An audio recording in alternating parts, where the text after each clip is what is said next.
하나님의 교회는 좋은 곳입니다. 감동 있는 예배가 있고 이웃 간의 사랑이 있습니다. 풍성한 나눔이 있고 아름다운 만남이 있습니다. 하나님이 주신 사명이 있는 곳, 성령의 권능이 함께하는 곳, 방황하는 영혼들의 구원의 방주가 되기 위해 믿음과 말씀 안에서 오늘도 빛과 소금의 역할을 다하고 있습니다. 가까운 교회에 나가셔서 예수님을 만나보세요. 꿈과 소망이 있는 밴쿠버 중앙 장로교회.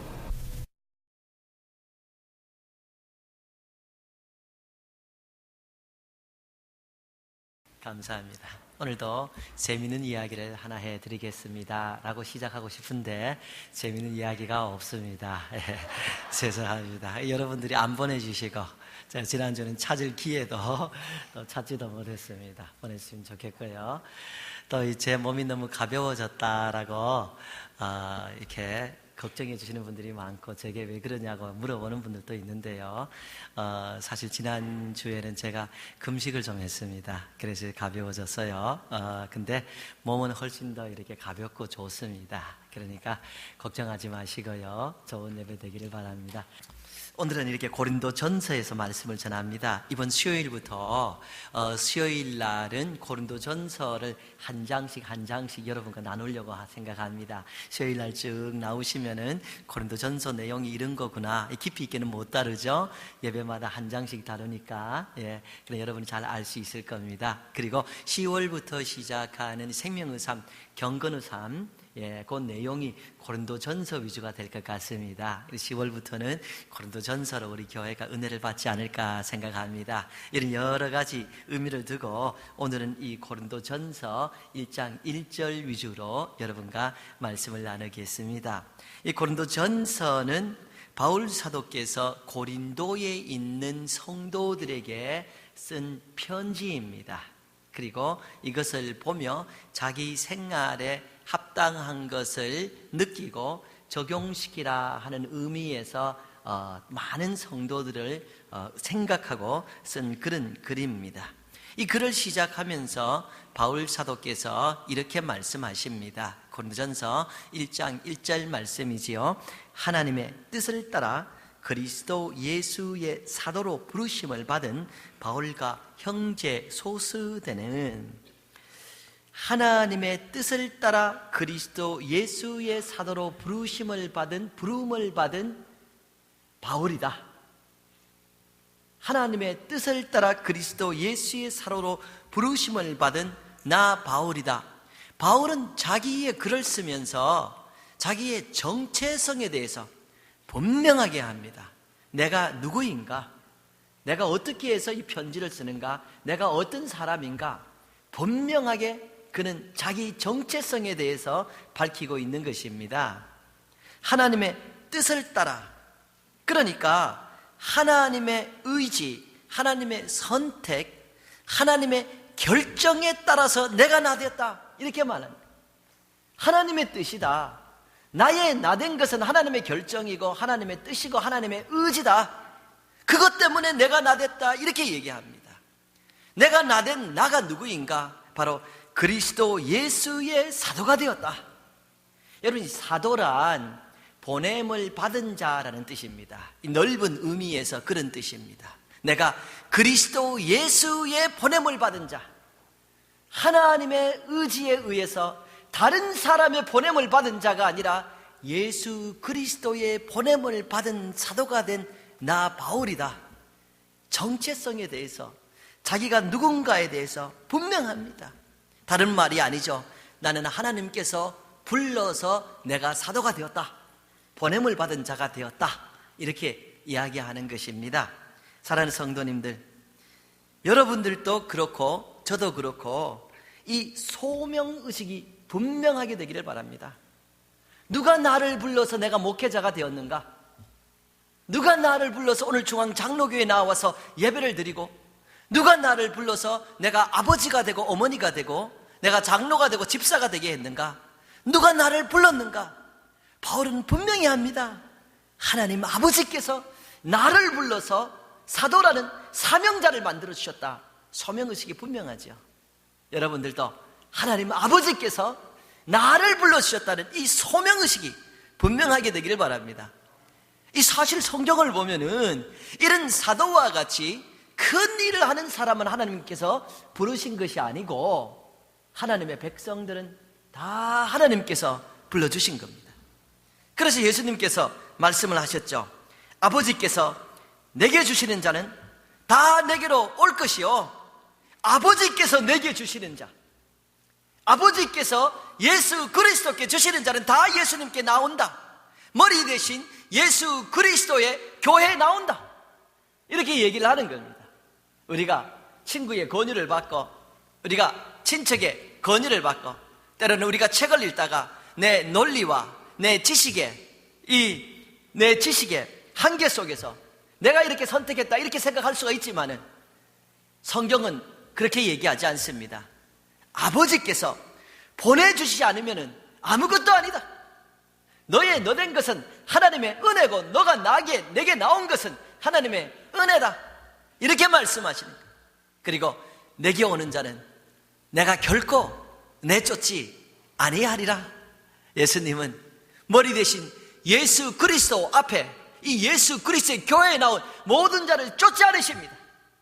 다 불러주시고 품어주시고 돌보아주신다. 이렇게 말씀을 하지요. 분명히 하나님의 부름이 있었다 하는 것이, 이것이 소명인 것이죠. 예수님은 또한 이런 우리가 잘 아는 말씀도 하십니다.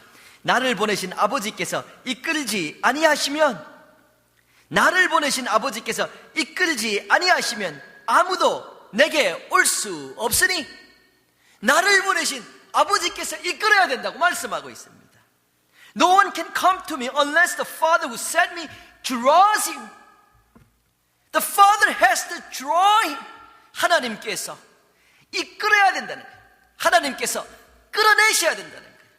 하나님께서 끌어내신 그 자가 내게로 나오는 것이고, 나는 마지막 때에 그 사람을 살리리라, 부활시키리라. 하나님께서 이 끌어내어서 주님 앞에 나온 사람들을 영원히 예수 그리스도께서 인도하시고 돌보아 주신다. 성경의 진리입니다.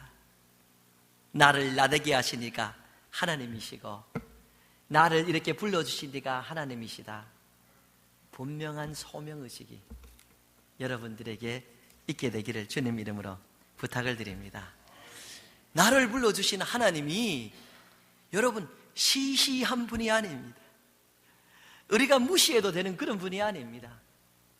모든 일을 할 수 있기 때문에 말씀으로 천지를 창조하신 위대한 전능자십니다. 말씀으로 하지 못할 것이 없습니다. 인간이 잘되고 잘되지 못하는 것, 인간의 생명과 죽음을 다 이분께서 주관하실 수 있는 능력자, 위대한 자, 최고자, 전능자이시죠. 이 크신 분이 나를 불러주셨으니 내 마음 자세가 어떻게 돼야 되는가? 나는 이분의 부름에 어떻게 화답해야 되는가? 어떤 나의 마음이 이분 보시기에 아름다운 마음인가? 제가 어렸을 때 국민학교라고 불렀습니다. 초등학교라고 부르지 않고, 하루는 우리 선생님께서 영승이는 수업 후에 남아있으라 그럽니다. 제 이름이 영승이죠. 근데 이분은 늘 영승이라고 불렀어요. 영승이. 선생님 영승이에요. 영승이. 그러셨는데, 영승이는 남으라. 두근두근 하는 거예요. 아이들 많은데 왜 나랑 남으라 하는 거야? 내가 뭐 잘못했는가? 생각하는 거예요. 근데 수업이 마치고 나니까 선생님이 제게 시험지를 이만큼 가져오시더니만, 너 이거 다 채점하고 집에 가라는 거예요. 제가 그걸 받아들고, 아이들이 이렇게 많은데 선생님이 특별히 나를 생각하셨구나. 60명이 넘는 아이들 중에 특별히 나를 뽑아서 선생님이 내게 일을 주시는구나. 제가 얼마나 감격했는지 모릅니다. 그래서 내가 이거 참 잘하고 가야겠다, 그런 생각을 했지요. 제가 쓰는 글씨를 보면은, 이 필체를 보면은 사실 여러분들이 낙서를 해도 그거보다 더 잘 쓰십니다. 영문이고 한글이고 마찬가지입니다.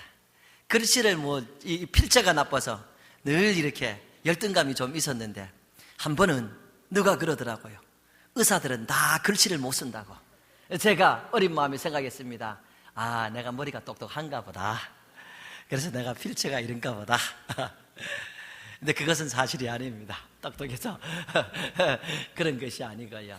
근데 제가 필체가 그렇게 안 좋은데도 선생님이 나를 불러셨다 하는 이 감격과 이 특별한 사람이라는 대우를 생각하고, 이 선생님께서 불러셨다는 생각하고, 동그라미 하나 칠 때에 채점하면서 다 정성하게 동그라미 치고, X표 정성스럽게 X하면서 선생님에게 실망시켜드리지 않으려고, 최고를 드리려고 노력한 적이 있습니다. 전능하사 천지를 창조하신 그분께서 저를 불러주시고 여러분을 불러주셨습니다. 우리의 소명의식은 뚜렷합니다. 분명합니다. 우리가 그분 앞에 최고를 드리는 것이 어떨까? 우리가 우리의 최고를 드리면 그분이 어떻게 생각하실까? 참, 새가 걸어가도 그거보단 더 잘 쓰는데 그런 필체를 가지고 동그라미를 긋듯이 내가 하나님 앞에서 드리는 신앙생활, 바치는 신앙생활, 헌신의 신앙생활은 어떨까? 그런 생각을 합니다. 지난주에 제가 이렇게 금식을 하는 도중에도 어떤 목사님께서 전화 오셔서, 그 전에 전화 오셨죠. 네. 전화 오셔서 당신 교회에서 기도 학교를 하니까 저보고 와서 좀 동참을 해달라 그러셔서 제가 이 금식 도중에 갔습니다. 가서 이렇게 말씀을 들으면서 배우고 은혜를 많이 받았습니다. 근데 그 말씀을 전하는 그 목사님께서 말씀 중에 이런 얘기를 합니다. 우리의 최고를 하나님께 드리는 것이 무엇인가? 그것은 우리가 제물되어서 하나님 앞에 우리를 드리는 것이 아닌가? 우리의 재능도 좋고 물질도 좋고 시간도 다 좋은데 우리 자체를 제물로서 그냥 드리는 것이, 이것이 최고가 아닌가? 엘리야를 생각해보라. 엘리야는 갈멜산 꼭대기에서 제물을 하나님께 드렸고, 하나님은 그 제물 위에 불을 내리셨으니 내가 제물이 되어서 하나님 앞에 드릴 때 하나님께서 불같은 은혜를, 성령을 충만하게 주시지 않겠느냐? 뭐 이런 내용의 말씀을 전하시는 거예요. 제가 들어보니까 그렇구나. 나를 제물로 드리는 것이 가장 하나님 앞에 최고를 드리는 거구나. 은혜 받았습니다. 은혜 받았습니다. 그렇구나. 나를 드리는 것보다 더 귀중한 것이, 더 최고가 어디 있겠나? 그런 생각을 했지요. 근데 이분이 목회를 하다가 한 번은 좀 마음이 괴로웠나 봅니다. 예, 그래서 이제 강대상에서 자기 얘기를 하는데, 강대상에 누워서 그냥 올라와서 누워서 그랬다는 거예요. 하나님, 제가 제물입니다. 하나님, 제가 제물입니다. 그래서 누워서 그냥 하나님, 제가 제물입니다. 하나님, 제가 제물입니다. 계속 그 소리만 반복했다는 거예요. 한참을 하다고 보니까 성령님께서 음성을 들려주시는데 이렇게 말씀하시다는 거예요.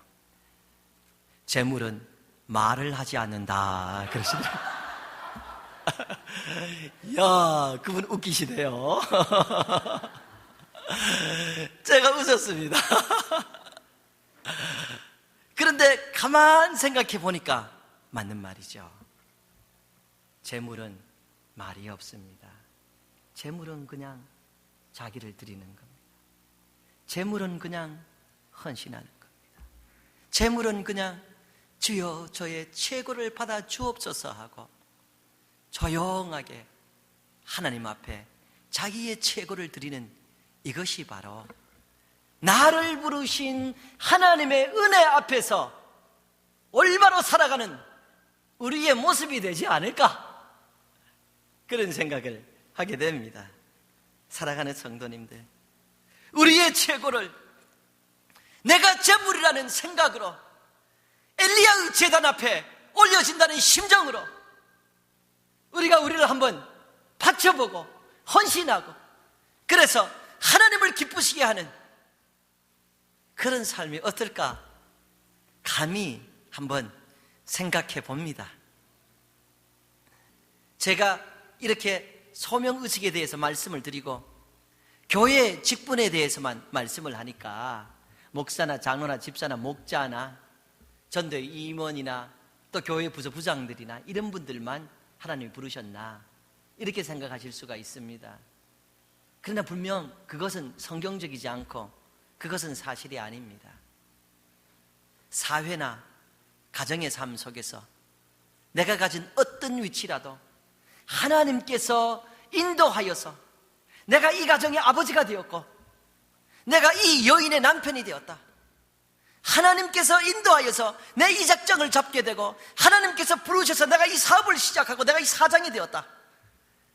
이런 하나님의 부르심에 대한 소명의식이 뚜렷하다 그러면은 여러분, 내가 가정이나 내가 사회에 있으나 어디에 있으나 나는 하나님의 부름에 하답하며 하나님 앞에 거룩한 삶을 살아 올려드리는 재물의 삶이 아닌가, 이것이 성경적이지 않은가, 제가 여러분들에게 말씀드릴 수 있습니다.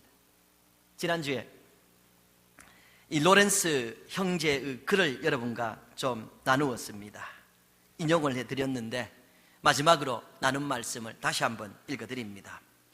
Our sanctification does not depend upon changing our works, but in doing that for God's sake, which we commonly do for our own. 우리가 그리스도처럼 성화되는 것은 우리가 하는 일에 의존되어 있지 않습니다. 다만 우리가 일상적으로 우리 스스로를 위해 하는 일들을 하나님을 위해 하는 것이 중요합니다. 그렇습니다. 내가 일상적으로 나를 위해 하던 것, 내 가정도 내가 나의 행복만을 위해서 내가 아내에게 잘내주고 내가 남편에게 잘내주고 내 가정을 잘 길러야겠다는 이 생각에서부터 하나님께서 내가 이 여인의 남편이 되게 하시고 이 가정의 주인 되게 하였으니, 아니 이 가정의 가장 되게 하였으니 하나님이 주신 불러주신 이 자리를 내가 하나님을 섬기듯 섬겨야 됐다. 하나님을 기쁘시게 하게 섬겨야 되겠다. 이렇게 우리의 목적의식이 바뀌어진다면 이것이 바로 거룩한 하나님의 일이 아닌가. 내가 전에는 나와 내 가정의 행복만을 위해서 가정에서 열심히 일하고 내가 전에는 나와 내 가정의 행복만을 위해서 사업을 열심히 했는데 이제는 하나님께서 내게 이 사업을 허락하여 주셔서 내가 하나님께 영광 돌리기 위하여서 이 사업에서 최선을 다하고 이 직장에서 내가 최선을 다하겠다 하고 내가 생각을 바꾸고 목적의식을 바꾸게 된다면 이것이 바로 하나님 앞에서 거룩한 제물되는 삶이 아닌가, 하나님의 은혜에 하답하는 삶이 아닌가, 그런 생각을 하게 되는 것이죠. 그러므로 골로새서에서 바울 사도께서 우리가 잘 아는 이런 말씀을 하십니다. 3장 23절이죠. 무슨 일을 하든지 마음을 다하여 주께 하듯 하고 사람에게 하듯 하지 말라. 이는 기업의 상을 주께 받을 줄 아나니 너희는 주 그리스도를 섬기느니라. 너희는 주 그리스도를 섬기느니라. It is the Lord Jesus Christ that you are serving. 너는 예수님을 섬긴다. 그래서 내가 가정에서 내 최고의 모습을 그리스도를 섬기는 마음으로 보이고, 직장에서 내 최고의 헌신을 그리스도를 섬기는 마음으로 보이고, 내가 사장님으로서, 내가 직원으로서, 아버지로서, 남편으로서, 아내로서, 내가 교회 목회자로서, 장로로서, 집사로서, 목자로서 그리스도를 섬기는 마음으로 최고의 헌신을 드린다면 이것이 바로 정말 나를 불러주시는 하나님의 은혜에 보답하는 길이 아닌가, 그리스도를 섬기는 길이 아닌가. 그러므로 이는 기업의 상을 주께 받을 줄 아나니 You know that you will receive an inheritance from the Lord as a reward. 너가 나를 섬겼으니 내가 상을 준다 말씀하시지요. 너가 가정을 통하여 나를 섬겼으니, 직장을 통하여 나를 섬겼으니, 웨이트레스를 해도 너 자신만이 아니라 나를 섬겼으니 했으니 내가 상을 준다 주님께서 말씀하시지요. 우리 성도님들, 어디에서든지 주님을 섬기는 마음으로 최고를 드리셔서 여러분 보수도 많이 받고 돈도 많이 버시고 그래서 이 땅에서 풍성한 삶이 되시고 또 주님 뵐 때에 하늘의 상도 무지무지하게 많이 받으셔서 어마어마하게 많이 받으셔서 영혼이 풍성한 분들이 되시기를 주 예수 그리스도의 이름으로 축복합니다. 얼마나 아름답고 귀중한 삶입니까? 참 여러분이 귀중해요. 일기가 이렇게 불순한데도 어떤 분들은 1시간 이상 거리에서 이렇게 와서 예배드리는 모습이 참 아름답습니다. 하나님께서 그 헌신까지 기억해 주시고 갑절의 은혜를 내려주시기를 다시 한번 주님 이름으로 축복합니다. 근데 말씀드렸듯이 내가 소명의식이 있다 해도 내가 정말 이런저런 일을 한다 해도 때로는 어려워요. 아버지도 그렇고 어머니도 그렇고 장로님들도 그렇고 목회자도 그렇고 때로는 회의가 올 수가 있습니다. 저 같은 경우에는 1992년 1월에 제가 상강 한미 장로교회에서 청년부 전도사로 임명을 받았습니다. 너무 감격했어요. 하나님께서 나 같은 사람을 하나님께서 하나님의 사람으로 교육자로 불러주셨구나. 얼마나 감격했는지. 그래가지고 제가 그날 주일 저녁에는 이 골든게이트 신학교 그 운동장에 캄캄한데 혼자 나가서 하나님 저를 불러주셨네 하고 감사합니다 하고 제가 충성하겠습니다. 제가 최고 드리겠습니다. 얼마나 울었는지 몰라요. 생각할 때마다 이렇게 눈물이 납니다. 너무너무 감사했어요. 얼마나 좋았는지 모릅니다. 그런데 이 감격이 계속하지 않아요. 감격이 계속하지 않더라고요. 이번에 온 북 목사님 그런 말씀하셨죠. 사랑에 빠져서 데이트하고 결혼 생활 하는데 그 가슴 두근두근 한 것을 계속 가질 수 없다고 1년이 가도 가슴 두근두근 하다면은 그건 사랑이 아니라 심장병이라고 말씀하셨는데 그래서 그런지 이게 감격이 계속 가지 않습니다. 가지 않아요. 제가 목회를 하면서 목회에 대해서 회의를 느낀 적이 2번 정도 있습니다. 근데 이 생각할 때마다 한규리 집사님 생각이 나는 거예요. 한규리 집사님. 제가 하와이에서 목회를 하고 있을 때에 교회에서 충성하시던 우리 한규리 집사님 당시에 40 후반이었어요. 40 후반이고 아주 깔끔한 여성이었지만 와이키키 점포에서 조문으로 일하시던 그런 분이에요. 그런데도 토요일만 되면은 웃으시면서 교회에 나오셔서 기도하시고 그리고 전도지 가지고 또 마실 드링크 가지고 와이키키 또 다니시면서 전도하신 분이에요. 마음이 착한 분들이 있죠. 그런 착한 여성. 이게 충성했어요. 근데 이분이 고혈압이 있습니다. 고혈압이 있는데 하루는 늦게까지 일하시고 주무시지도 않고 있다가 새벽기도 나오셨어요. 새벽기도 나오셔가지고 아래층에서 물을 이렇게 드시더니만은 제가 보는 앞에서 하시고 넘어지셨어요. 너무 당황스러운 거예요. 하고 넘어지셨어요. 제가 앰뷸런스를 부르게 했죠. 앰뷸런스 불러서 앰뷸런스 타고 병원에 가신 거예요. 스트로크가 온 겁니다. 중풍이 온 거예요. 나오셨는데 반신불가되죠. 걷지를 못하셔요. 마음이 너무너무 아픈 거예요.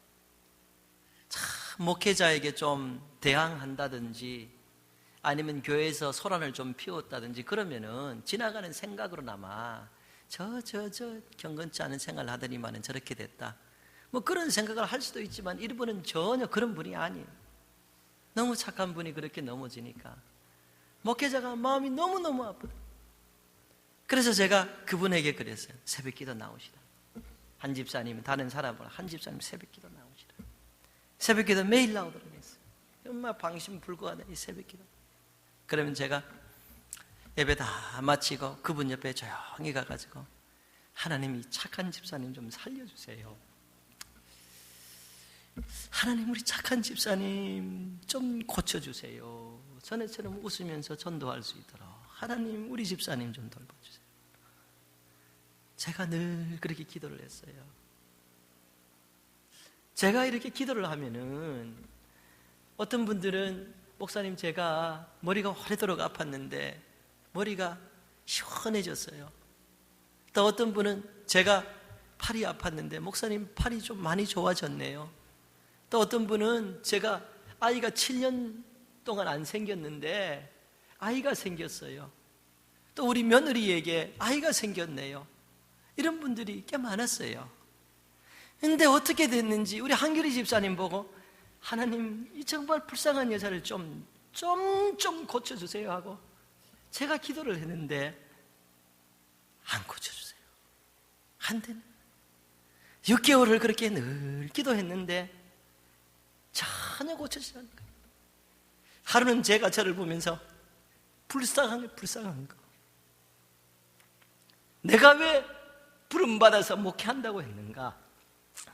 하나님의 백성을 돕기 위해서 내가 목회하는 것 아닌가?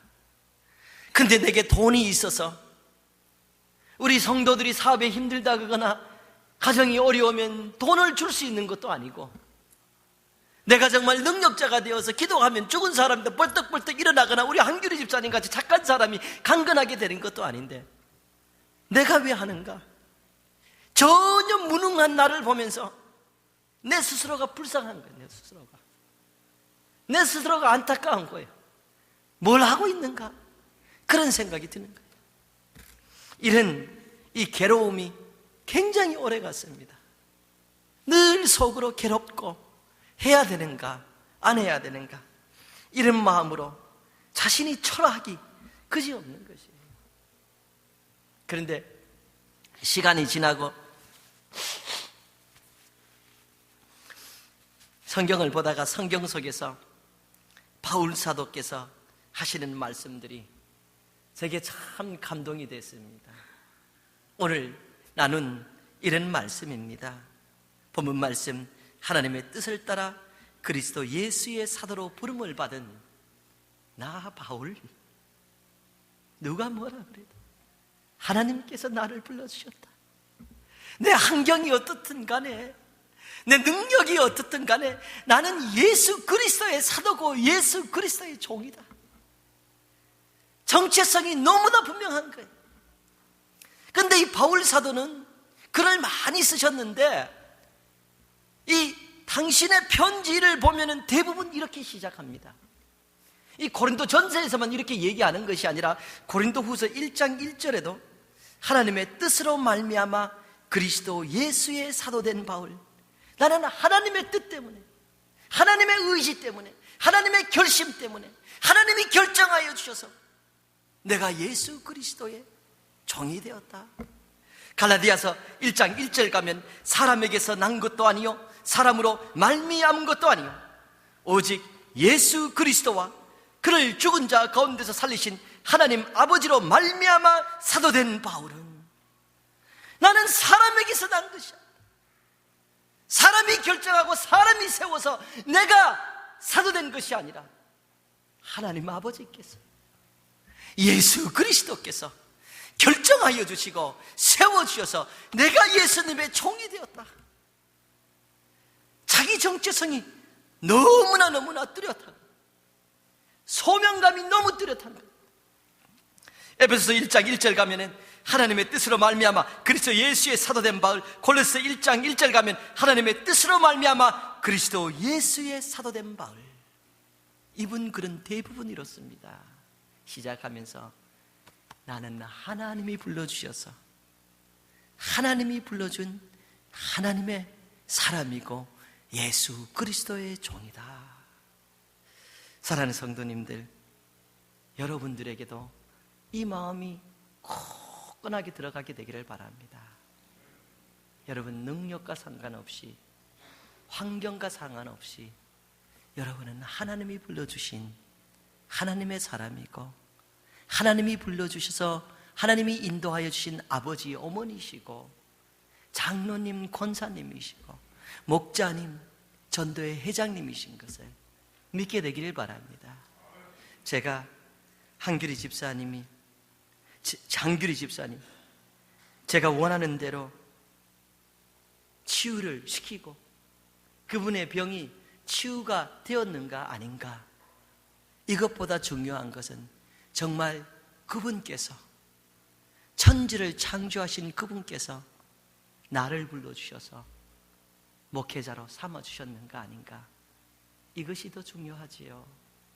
이것이 확신하니까 다시 한번 그리 아니하실지라도, 고침이 없더라도, 능력이 부족할지라도 저는 제물되어서 저의 최고를 하나님 앞에 드려야 되겠습니다 하는 이 자세가 올바른 자세가 되지 않은가 생각하게 됩니다.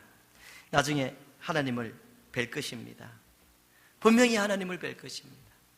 하나님을 뵈지 않으면 큰일 난 겁니다. 그분은 제게 너 왜 한규리 집사를 고치지 못했냐 이렇게 꾸중하시거나 질문하지 않을 것이라고 저는 확신합니다.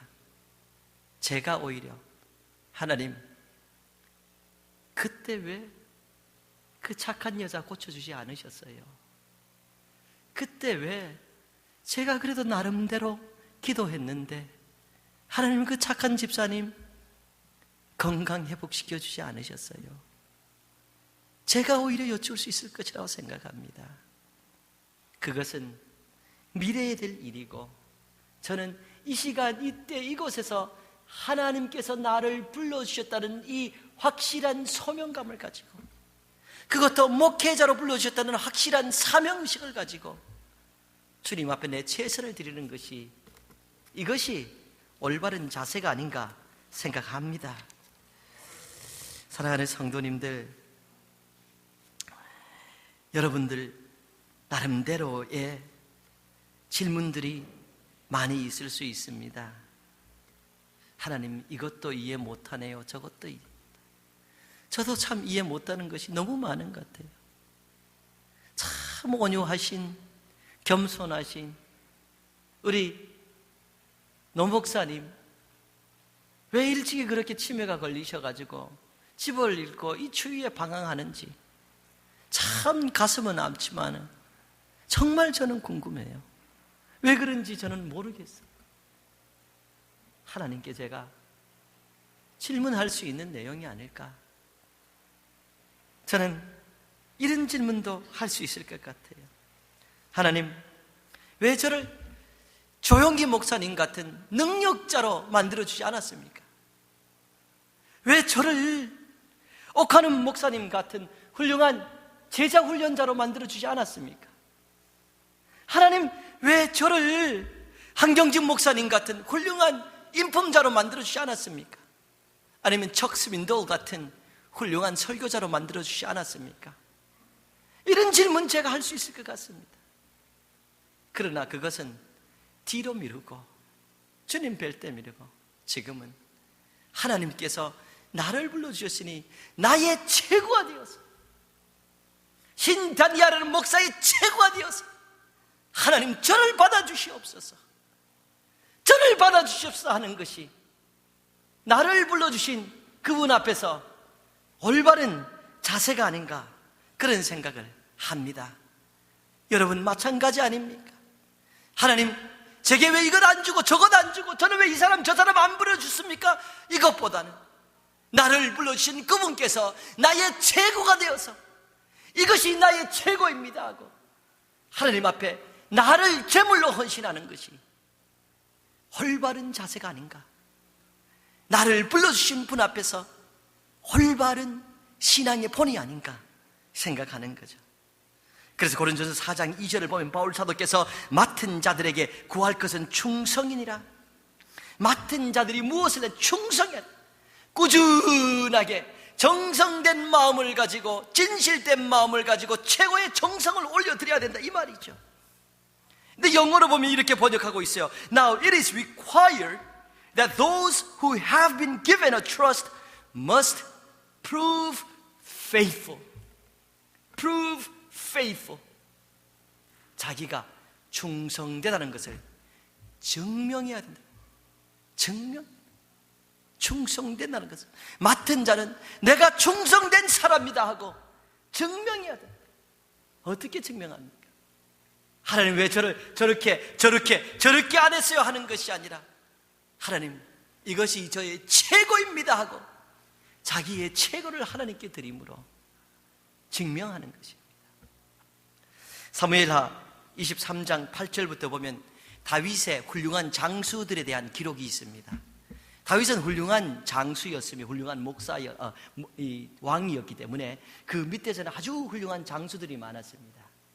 그 중에 훌륭했다는 장수들의 이름들을 이렇게 밝히면서 그들의 행적을 이렇게 기록했는데 이 8절부터 보면은 가장 훌륭했던 장수 세 사람의 이름을 기록하고 그 사람들이 한 일을 이렇게 기록해 두었습니다. 근데 13절부터 보면은 그 다음으로 그래도 유능했다 하는 가장 훌륭한 그런 장수들이 아닙니다. 그 다음 장수들이라 하면서 세 명의 장수 이야기를 합니다. 이 세 사람의 장수가 어떤 일을 했는가 하고 기록을 남겼는데 상황이 이런 겁니다. 블레셋과 다윗 군대와 전쟁이 일어났습니다. 그런데 이 블레셋 군이 예루살렘을 점령하고 있었습니다. 다윗은 아달람이란 굴에서 있으면서 거기서 자기 진을 구축하고 있었습니다.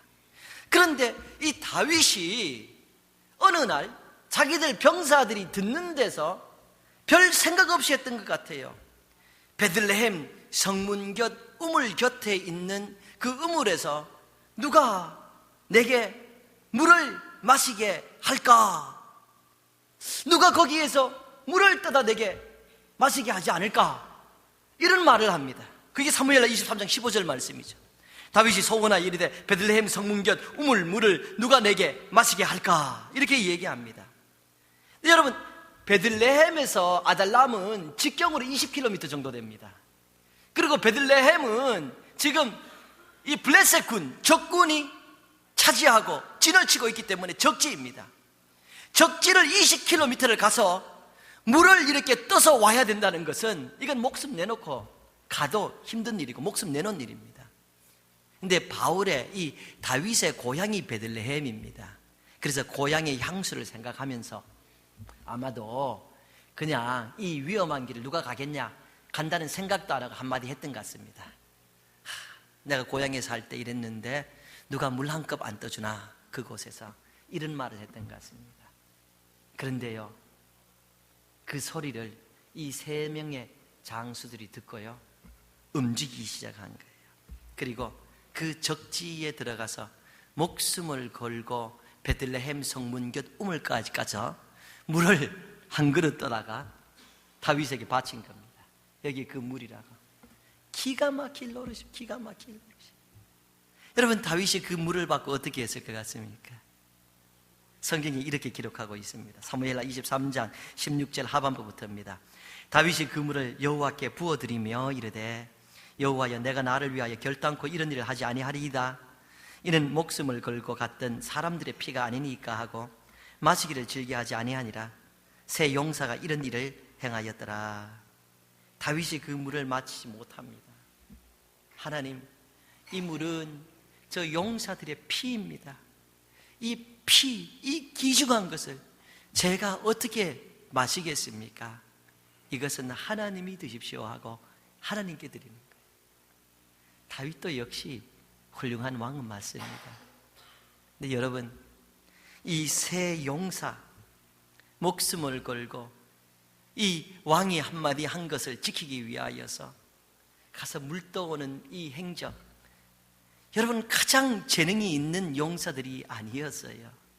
그런데 가장 큰 감동을 주는 용사가 아닌가, 가장 큰 감동적인 용사가 아닌가, 그런 생각을 하게 됩니다.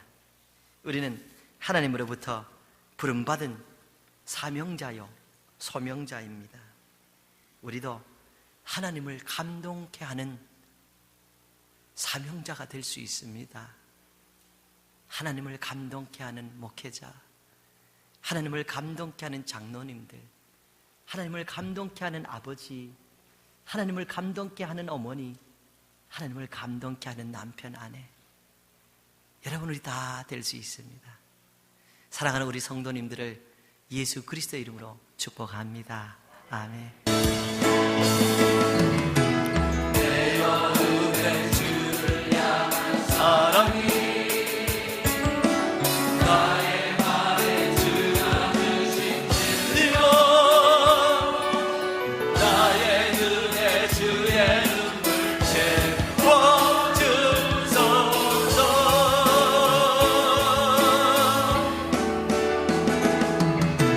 내 입술에 찬양의 향기가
하나님의 사랑이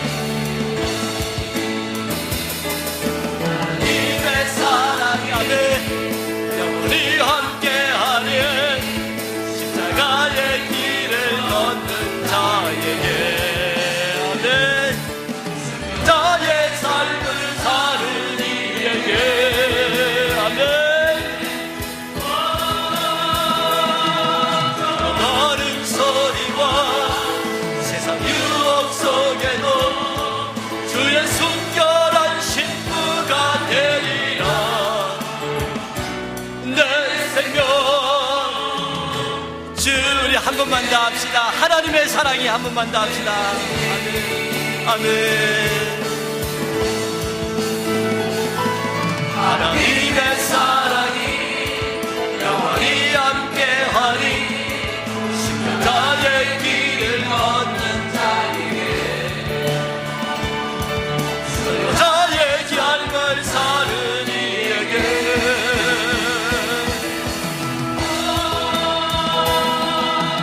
다른 소리와 세상 유혹 속에도 주의 순결한 신부가 되리라. 내 생명 주님께 드리리. 하나님의 사랑이 여러분과 함께할 줄로 믿습니다. 영원히 함께할 줄로 믿습니다. 우리는 우리를 불러주신 그분 앞에서 정말 그분을 감동시키는 소명자들이 될 수 있습니다. 그분을 감동시키는 남편과 아내와 그분을 감동시키는 아버지와 어머니가 될 수 있습니다. 감동시키는 직분자들이 될 수 있습니다. 하나님, 저의 연약함을 긍휼히 여기시고 불쌍히 여겨주시고 저로 하나님을 감동케 하는 소명자의 길을 걸어가게 도와주옵소서. 우리 잠시 헌신하는 기도 드리겠습니다. 기도하십니다. 하나님 아버지여, 저희가 하나님 앞에 기도합니다. 저희가 하나님 앞에 기도합니다. 우리 하나님 아버지여, 믿음 연약함을 용서하시고 믿음 연약함을 주님 긍휼히 여기시고 우리도 주에게 주께 감동을 주는 주의 부르심에 제물로서 화답하는 하나님의 멋있는 직분자들, 소명자들로 살아가도록 도와주시기를 원합니다. 이곳에 거룩한 하나님의 백성들을 기억하여 주시고 잡으시고 세우시고 영과 육에 그 은혜가 있게 하여 주옵소서. 감사를 드립니다. 고맙습니다. 축복하여 주옵소서. 이제는 우리 주 예수 그리스도의 크신 은혜와 우리 하나님의 사랑과 성령님의 교통하심, 또 함께하심, 도와주심, 위로하심이 참으로 거룩하고 아름답고 하나님을 사랑하는 이 귀중한 주의 백성들과 지금부터 영원까지 함께 있을지어다. 아멘. 하나님의 교회는 좋은 곳입니다. 감동 있는 예배가 있고 이웃 간의 사랑이 있습니다. 풍성한 나눔이 있고 아름다운 만남이 있습니다. 하나님이 주신 사명이 있는 곳, 성령의 권능이 함께하는 곳, 방황하는 영혼들의 구원의 방주가 되기 위해 믿음과 말씀 안에서 오늘도 빛과 소금의 역할을 다하고 있습니다. 가까운 교회에 나가셔서 예수님을 만나보세요. 꿈과 소망이 있는 밴쿠버 중앙 장로교회.